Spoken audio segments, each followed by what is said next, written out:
যে ওরা জলপরীতে যাবে, জলপরী যাবে। কিন্তু আসলে আমি ওদেরকে নিতেই পারতেছিলাম না। কিন্তু ঈদের দিন উপলক্ষে আমি আমরা বাড়িতে না গিয়ে তো ভাবলাম ওদেরকে নিয়ে জলপরীতে চলে যাই, যাতে ওদের কান্নাকাটি বাহানা যাতে না থাকে।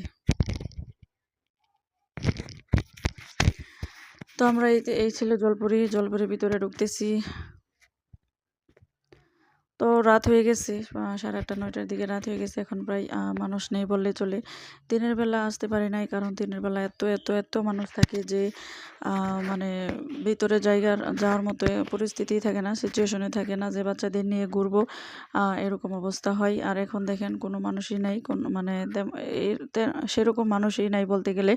তো এটা ছিল জাম্পিং, বাচ্চাদের জাম্পিং করার মতো। তো এখানে ও আসিফা হুমায়রা দুজনে উঠবে বলে বায়না করতেছিল। তো এখানে যে কয়েকজন বাচ্চা ছিল সেগুলা ছিল বাইরের, মানুষ প্রায় শেষ হয়ে গেছে। এখানে পার্কের মানুষই নাই, এইগুলা বাইরে থেকে আসে একটু লাফালাফি করতেছে। তো আমরাই প্রথম গেছিলাম যে সন্ধ্যার পরেই নিউ। তো আমাদের আত্মীয় ছিল। তো এখানে যাওয়ার পর আমরা 2টা টিকিট নিলাম। টিকিট নেওয়ার পরে 4-5 জন ওরা উঠছিল। ওঠার পর ওদেরকে বাইরের যারা ছিল ওদেরকে ওরা ডেকে বের করে দিয়েছিল যে তোমরা ডিস্টার্ব করো না।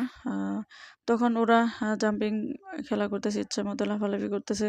তো এর মধ্যে আবার আনহা একটু ভয় পাইতেছে যে ও এখানে খেলবে না, ও কীরকম লাগতেছে, ওর তেমন ভালো লাগতেছে না, ও নেমে গেছে নিজেই, ওর এখানে ভালো লাগতেছিল না।